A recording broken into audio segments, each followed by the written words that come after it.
Good afternoon. My name is John, and I'll be your conference operator today. At this time, I would like to welcome everyone to Live Nation's first quarter 2024 earnings call. I would now like to turn the call over to Ms. Young. Thank you, Ms. Young. You may begin your conference. Good afternoon, and welcome to the Live Nation first quarter 2024 earnings conference call. Joining us today is our President and CEO, Michael Rapino, and our President and CFO, Joe Berchtold. We would like to remind you that this afternoon's call will contain certain forward-looking statements that are subject to risks and uncertainties that could cause actual results to differ, including statements related to the company's anticipated financial performance, business prospects, regulatory and legal matters, new developments, and similar matters. Please refer to Live Nation's SEC filings, including the risk factors and cautionary statements included in the company's most recent filings on Forms 10-K, 10-Q, and 8-K for a description of risks and uncertainties that could impact the actual results. Live Nation will also refer to some non-GAAP measures on this call. In accordance with the SEC Regulation G, Live Nation has provided definitions of these measures and a full reconciliation to the most comparable GAAP measures in the earnings release.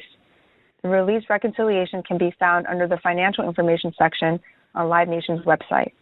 With that, I will now turn it over to our President and CFO, Joe Berchtold. Thanks, Amy. We appreciate there's a lot of interest in what's going on with the DOJ, so let me address that up front.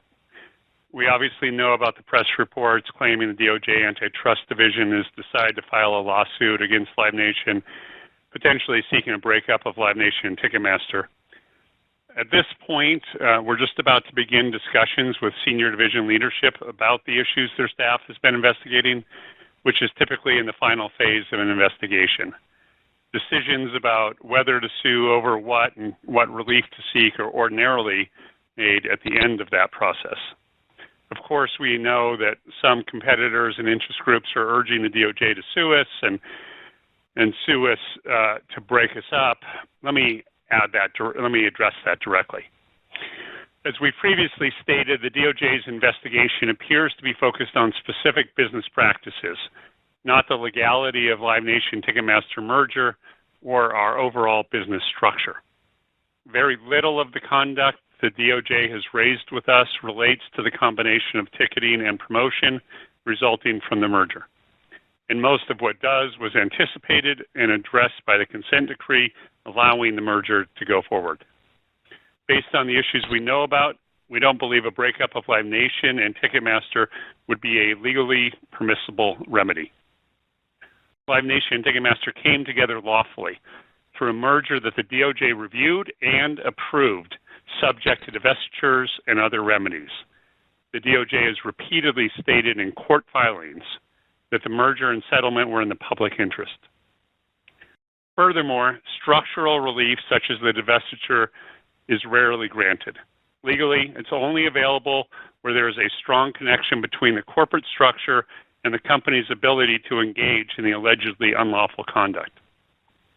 We believe that connection is lacking with regard to the bulk of the issues in this investigation, since the conduct under scrutiny falls either within our ticketing segment or within our concert segment, and not across those segments. We're looking forward to our upcoming meetings with the division leadership and remain hopeful that we can amicably resolve any remaining disputes. But if not, we're prepared to defend ourselves in court. That's all we're going to say on the DOJ in this call. And operator, can we now open it for questions for me and Michael? Yes, thank you, sir. We will now be conducting the question and answer session. If you would like to ask a question, please press star 1 on your telephone keypad. A confirmation tone will indicate that your line is in the queue. You may press star 2 to remove a question from the queue. For any participant using speaker equipment, it may be necessary to pick up your handset before pressing the star keys. One moment, please, while we poll for questions.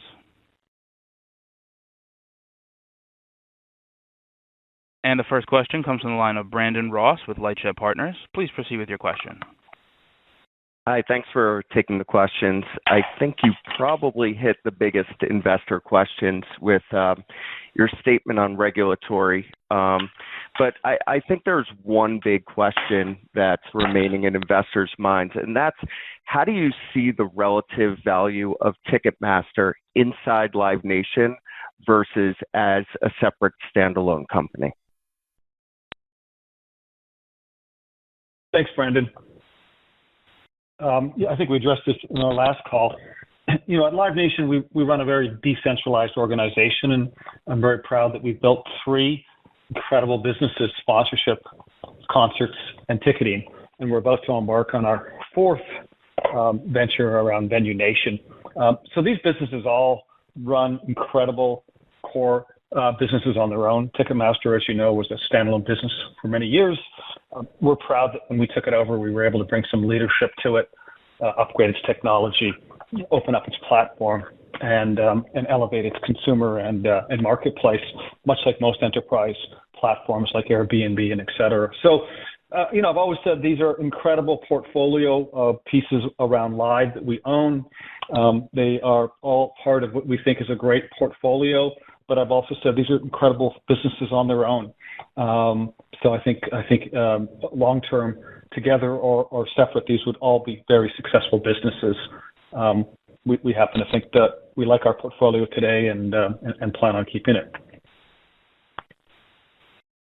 Great. And then you're continuing to express confidence in double-digit AOI growth this year.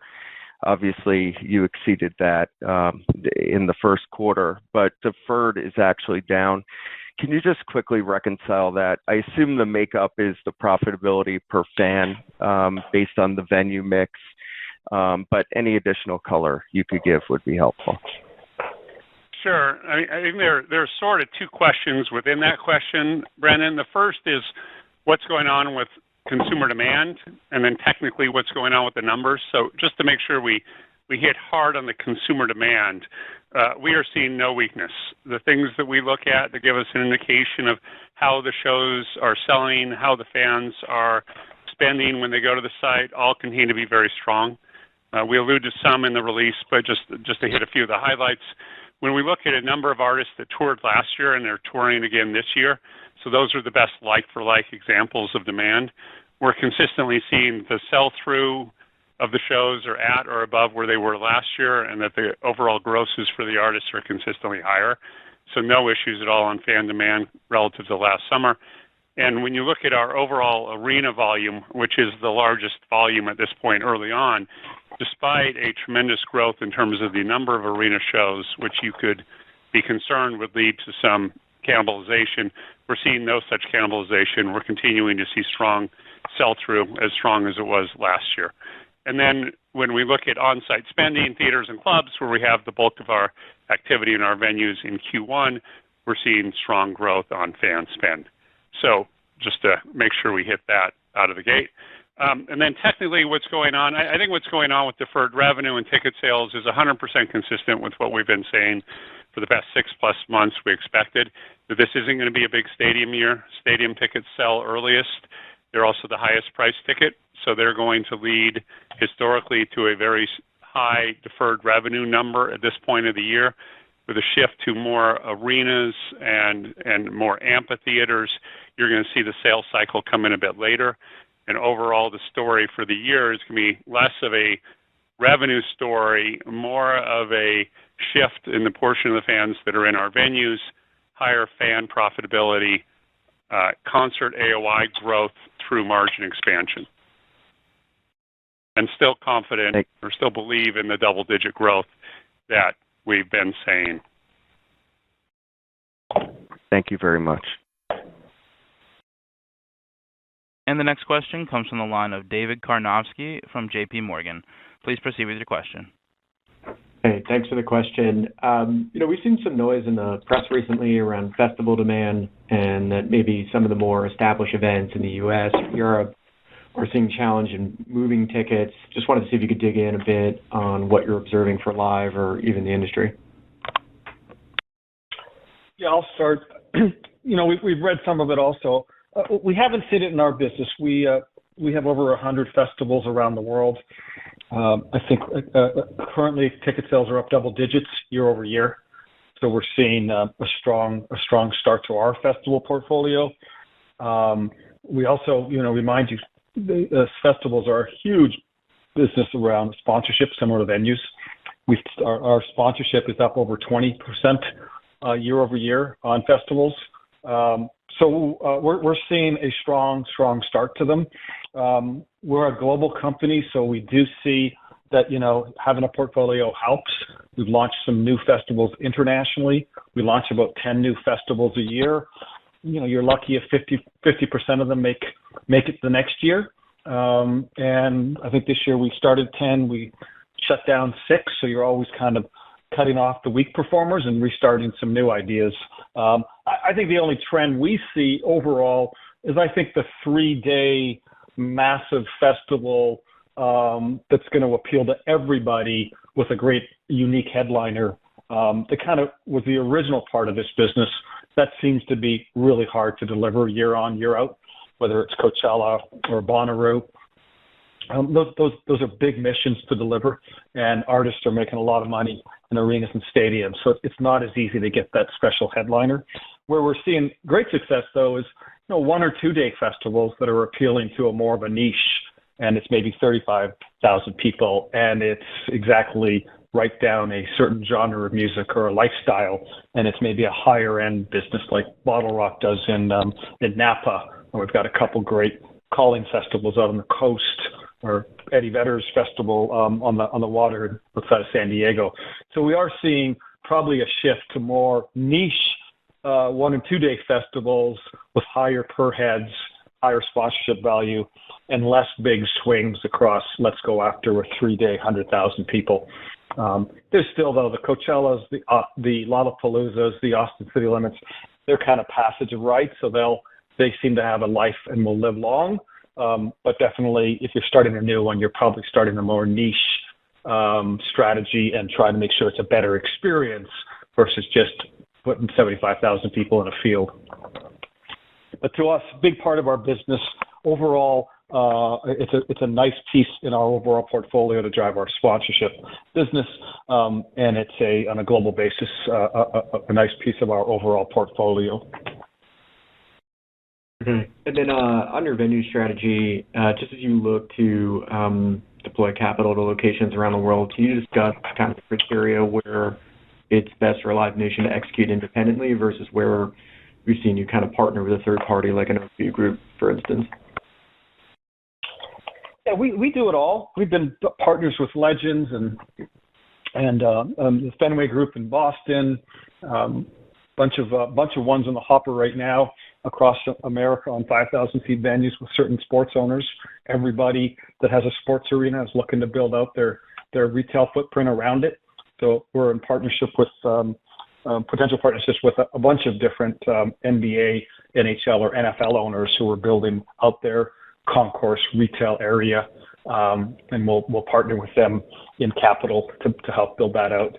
So we're opportunistic, depending on who the developer is, and sometimes if there's a partner that makes sense to partner with, like we did with OVG in Austin, we'll do it. But around the world, I would say I was in a venue meeting this morning. We are very, very excited about this division. I called it the fourth leg this morning. The global pipeline of where we think we can take this business that's very unsophisticated outside of America around the amp, arena, large theater business. The lineup of the pipeline is long. We got a lot that we're going to keep rolling out over the next few years. We can do them 100% our own. Most of the times, if the economics are there, or if there's a developer, we always will look at that and see if that's a better return on capital. Also, I would say we are probably we're the one that everyone wants to partner with. So we have great optionality. We are always kind of the first demand partner that a developer is looking to bring us in and be partners with. So we have great opportunities and more opportunities than execution power right now, but we're building that muscle fast. Thank you. And the next question comes from the line of Stephen Laszczyk with Goldman Sachs. Please proceed with your question. Hey, great. Thanks for taking the questions. Maybe one on sponsorship for Michael. Revenue was up, I think, 24% year over year in the quarter. Sounds like a lot of that was driven by strengths internationally. Could you maybe just talk a little bit more about what's driving that growth in international? And is the step up that we saw in 1Q something we should expect to see throughout the year, or is the fact that it's more internationally driven, does that suggest it could be more 1Q, 4Q weighted as we move throughout 24? Hey, Stephen, this is Joe. I'll get started and Michael can hop in. A lot of what you're seeing in Q1 is, as you said, it's international. A lot of it is festivals, as Michael was just talking about the high performance of our festival business this year. And in particular, it's what's going on in South America and Asia. So one of the things we really like is that we're balancing out getting the Southern Hemisphere growth that'll help our Q1 and Q4 business. So I would expect we'll see a good chunk. We'll see the highest growth rates in sponsorship Q1 and Q4 this year because we're getting real traction building those businesses. Got it. And then maybe another one for you, Joe, or unless Michael wants to jump in on sponsorship. No, I was just, I want to remind everyone, something like sponsorship or any of these numbers we're talking about, the growth is just, we had an incredible comparable last year. I mean, we had 2 record years of incredible growth. So the fact that we're sitting here again growing the business at these levels, I think is just a testament and a mic drop to anyone debating how powerful the machine is, how hungry customers are to show up at the show, and whether the pipe is full or not. So we're ecstatic to have a 20+% sponsorship year over year after growing bigger numbers than that the last couple. I think the demand from brands is big.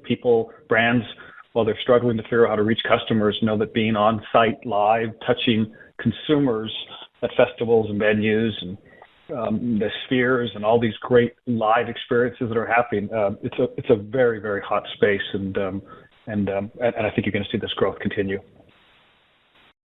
Got it. And then maybe just one on concert margins for Joe. You called out in the release full year concert segment margins expected to be higher than last year. I think with the magnitude of that dependent on some factors, could you just talk a little bit more about the range of outcomes there and what would dictate coming in, I guess, meaningfully above last year versus maybe more in line?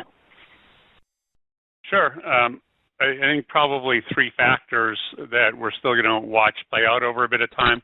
One is FX. As we noted for Q1, on a reported basis, we're up 7 basis points year on year. At constant currency, we're up 37 basis points. So clearly that can have a material impact on how much we grow. Second is just what's the level of Q4 arena activity we have. Q4 is still in the process of being booked. And as you guys all know, the reason I don't love going too deep into margins is because if we do a lot of arenas in Q4, that could bring down our margin while bringing up our AOI, and we'll do that all day long. So there's still some visibility to get into those numbers. And then finally, we've talked on the last call about how 25 is already shaping up to be a tremendous stadium year. A lot of the stadiums that they couldn't get access to this year because of the Olympics or Rugby World Cup or any of a variety of reasons, they're already stacking up very strong for a great stadium year next year. The only accounting impact of that is you put those shows on sale in Q4, you incur the marketing expense to launch those shows, particularly for stadiums, and then you have to write off all that marketing expense at the end of Q4. So again, irrelevant over the life cycle of the tour, but from a strict accounting standpoint and impact on margins, the more stadium tours that we put on sale in Q4 globally, the bigger the expense we hit. So again, we'll work through all of those numbers as we get closer and provide more guidance. But right now, those are all big factors that are all really good things to have happen, but aren't yet at a point to declare exactly what the margin expansion is going to be. Got it. Thank you both. And the next question comes from the line of Cameron Manson-Perrone with Morgan Stanley. Please proceed with your question. Thanks. I want to follow up on 2 of the earlier questions on growth and then on the venue business. I guess first on the growth outlook for the year, I think you'd spoken to potentially more muted growth in the first quarter given the venue mix considerations this year, which makes the 20% growth look even healthier. So maybe could you just help frame how we should think about growth this year in light of all that? And then on the higher CapEx outlook from new venue opportunities, Joe, you've talked in the past about generally wanting to prove out CapEx and then ramp it gradually over time. What should the higher outlook tell us about the opportunity you see from this incremental spend? Thanks, guys. Sure. On the growth, I think Q1 should tell you that we are right to be positive and optimistic about our ability to continue to deliver double-digit growth this year. I gave a little bit in the context of Brandon's questions, but as I step back and say, how's our growth going to look at the end of the year, I think it's going to be driven by concerts AOI, heavily concerts margin. It'll second be driven by sponsorship as we're continuing to, in particular, build out the international side of that business. And just Ticketmaster, because it's losing all those stadium high ticket price shows, is going to have lower growth. So I expect all of the pieces to continue to grow and all of them to be very happy coming off of what, as Michael said, were tremendous growth rates over the last couple of years. So to have all three pieces of the business continuing to grow is great. I just think that'll be the overall tenor of how it is we look back at this year. And in terms of the venues and the CapEx, I think we should take is that all the buildings that we're opening are performing at or above our expectations, that the volume of opportunities, as Michael said, every developer is coming to us as their first choice. Whether you're a sports team owner who want to replicate what Fenway Group did around their park, whether you're an international player looking to renovate a building or to build something from the ground, the developers are coming to us because they think that we're effective operators and good partners in terms of helping them make the building successful. So I think it's just a continued build out of the pipeline, and this is still incremental, but continued strong performance and strong pipeline. Got it. Thank you, guys. And the next question comes from the line of Peter Supino with Wolfe Research. Please proceed with your question. Hi, good afternoon. I wanted to ask first more about the venue build-out project. I'm wondering if, in your comments 3 months ago about longer-term growth, the idea that the company could compound AOI at a double-digit rate for many years to come, if you didn't build any big 15,000, 20,000 seat arenas outside the United States, could you still achieve that goal? It's just a way to ask whether that capital project and the returns from it are built into your long-term outlook. It's a question we've heard a lot from clients. And then related to that, I wondered, when you talk about returns on capital, maybe as a company or specifically on these venues, how are you calculating those returns? Is that an EBITDA number? What are the numerator and denominator? Yeah, in terms of the venue build-out, of course that's part of our long-term plan. I mean, we lay out every year, generally at Liberty, the 6 or 7 levers and how it is we're going to continue to drive strong AOI growth over time. When we did that last year, venues were, I think, the largest component of that. So it's absolutely part of our thesis and part of how it is we're going to get to that continued strong growth rate. In terms of the performance, I mean, it's a standard return on invested capital. So we look at it on a cash-on-cash basis, cash out, cash back to the business. Thank you very much. And the next question comes from the line of Jason Bazinet from Citibank. Please proceed with your question. I just had 2 questions related to disclosures, actually. I know you guys have been building venues for decades, but when you talk about standing up a 4th business with Artist Nation, are you hinting that you might disclose that as a second segment or not? And then my second disclosure question is, I noticed in the Q, there was something, I guess, that FASB came out with in November about expense disclosures. I don't know if the Q says you're still sort of deliberating that, but any sort of color on what that FASB request is and how you're thinking about it would be great. In terms of venues as a 4th business, now, at this point, we're not thinking about them as separate segments. We still organizationally have concerts and venues under the same organizational structure. So it'd be premature to think about it in terms of segments down the road. Who knows? It's just, we're trying to get everybody internally also focused on this is an important area to be growing. So that's why we use that term loosely.